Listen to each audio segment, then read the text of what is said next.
Welcome to Storytime with Pastor Steve. Today's story is The Wise King and the Baby.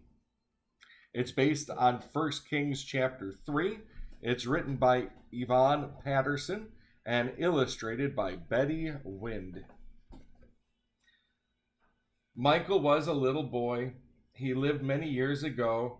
As he sat on his mother's lap one day, she said, "There's a story you should know.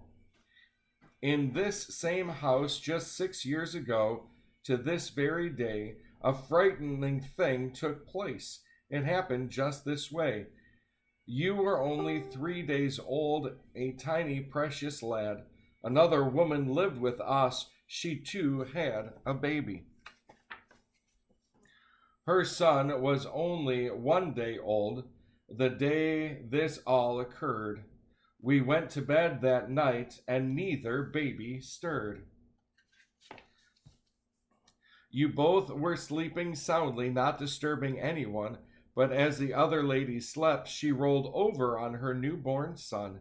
She killed the sleeping baby. She didn't mean to do it. Just listen to my story, Michael, because there's a lot more to it. Her baby was dead, and mine was alive, and though she knew it wasn't right, she silently stole you away from me and gave me her child in the dark of the night."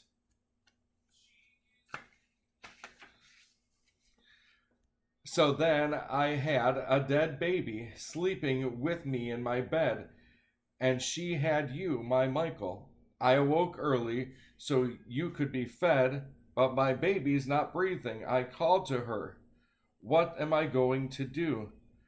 But the more I looked at the baby, the more I could tell it wasn't you. My Michael's eyes are blue. This baby's eyes are brown. What's going on here? I demanded with a frown. And my Michael's hair is blonde and this baby's hair is red. This is not my child. Let me see the one you've got, I said. I looked at the baby she was holding so tight, and I knew instantly that it was you, all right. "Give him back to me," I cried. "That's my son you've got." "He's mine," she lied. I screamed, "Oh, no, he's not." I was very upset, didn't know what to do.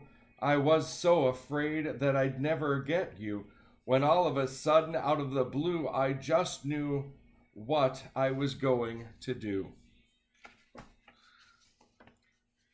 I heard a story about a king, how the Lord came to him one night and promised to give him anything he asked for, riches or fame or might, but Solomon didn't ask for riches or power or fame or gold. He asked only for wisdom and an understanding heart, I was told. I thought maybe he'd help me. This very wise man, King Solomon, can you help me, if anyone can? I said to the woman, "Let's go to the king. He'll prove this is my child, and he'll straighten out everything."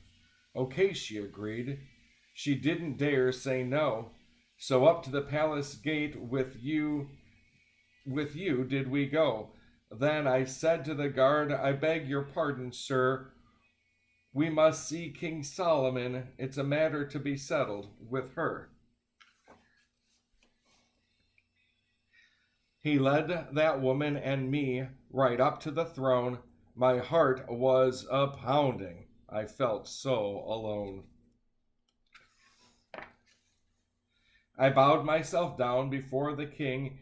He sat there in all of his glory, and I cried, "My Lord, please help me."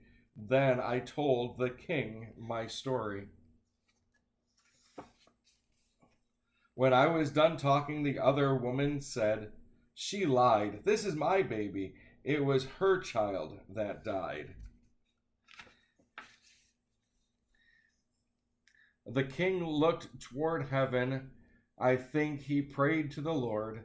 Then he called to the servant, "Please bring me a sword." The king said, "Cut the baby in half. Give half to the one and half to the other." "Okay," said the other mother. And that's how he knew that I was really your mother. I just couldn't bear to see my baby cut in two, and I begged King Solomon to let the other woman have all of you. Then King Solomon handed you to me, and I've never been the same since that. Since then, I've loved the God of Israel, and I've always trusted in his holy name. Just like God gave wisdom to King Solomon, he teaches us, too, how to be wise, how to listen to him. The wisest thing to do is for us to spend time listening to God's word and reading it and learning more about him. I pray that you are able to find time today to listen or read more stories about God. May he bless you today.